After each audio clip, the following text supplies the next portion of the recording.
പ്രധാനമന്ത്രിജിയെ കണ്ട് നമ്മുടെ സുൽത്താനുൽ ഉലമ തിരിച്ചു പോന്നപ്പോൾ ഏതോ പത്രക്കാർ ചോദിച്ചു, ഇന്ത്യ രാജ്യത്ത് മുസ്ലിമീങ്ങൾ സുരക്ഷിതരാണോ? ഞങ്ങളോടൊക്കെ ഏത് നാട്ടിൽ ചെന്നാലും ചോദിക്കണ ഒരു ചോദ്യം തന്നെ. ഞങ്ങളൊക്കെ പറയണ മറുപടി എന്താണെന്നറിയോ? We the people of India, we have a very very strong constitution. The preamble of our constitution itself gives a very clear picture what is India and what should be India.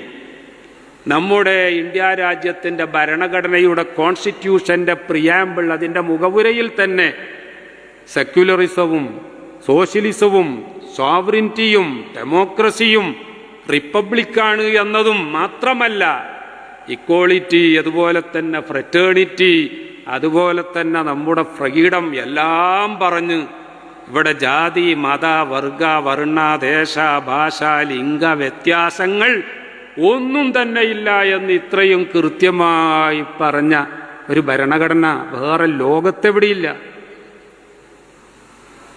അങ്ങനെയുള്ള ഭരണഘടനയടക്കം പഠിപ്പിക്കാൻ വേണ്ടി ഒരു ആലിമ് ലോകത്ത് law college ഉണ്ടാക്കിയിട്ടുണ്ടെങ്കിൽ അവിടെ ഞാൻ എൻ്റെ ഇബാറത്തൊന്ന് ശ്രദ്ധിച്ചു പറയാം. എൻ്റെ അറിവിൽ ബഹുമാനപ്പെട്ട സുൽത്താനുൽ ഉലമ ഈ നോളജ് സിറ്റിയിൽ ലോ കോളേജ് ഉണ്ടാക്കിയതുപോലെ വേറൊരു ആലിമ് ലോ കോളേജ് ഉണ്ടാക്കിയ എൻ്റെ അറിവിലില്ല.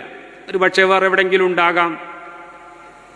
ഞങ്ങളിന്ന് നൂറുകണക്കിന് വക്കീലന്മാർ കോടതി ചെന്നിട്ട് ഈ ഭരണഘടന ഉയർത്തിപ്പിടിച്ചിട്ട് സംസാരിക്കുന്നവരും വാദിക്കുന്നവരും ഒക്കെയാണ്.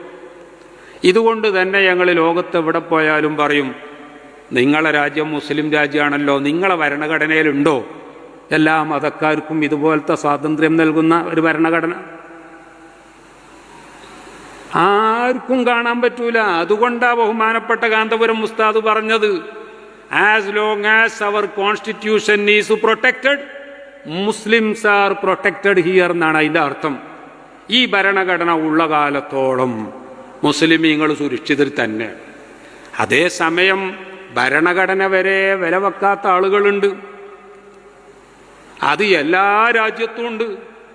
അതിന് അവിടേക്കൊക്കെ പോകണോ? 5 വക്ത് നിസ്കാരം നിർബന്ധമാണ് എന്ന് അറിയാത്തവര് എത്ര ആളുണ്ട് നമ്മളെ കൂട്ടത്തിൽ? ആരും ഉണ്ടാവില്ല.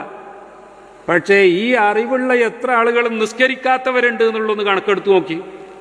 അള്ളാഹു നൽകിയ ഭരണഘടന അംഗീകരിക്കാൻ അതിൻ്റെ ആൾക്കാരായ നമ്മൾ തന്നെ തയ്യാറാകുന്നില്ല എങ്കിൽ ചില നിക്ഷിപ്ത താല്പര്യക്കാർ ഭരണത്തിലെത്തുമ്പോൾ അവർക്ക് അനുകൂലമായി ഭരണഘടന മാറ്റാനും മറ്റുമൊക്കെയുള്ള ശ്രമം നടത്തും. അതിനൊക്കെ നേരിടാനുള്ള സംവിധാനം വരെ കൃത്യമായി പറഞ്ഞച്ച ഒരു ഭരണഘടനയാണ്. ഞാൻ ആ ഭാഗത്തേക്ക് കടക്കുന്നില്ല. പ്രിയപ്പെട്ടവരെ, എല്ലാവർക്കും സ്വാതന്ത്ര്യം, എല്ലാവരെയും രക്ഷപ്പെടുത്തണം.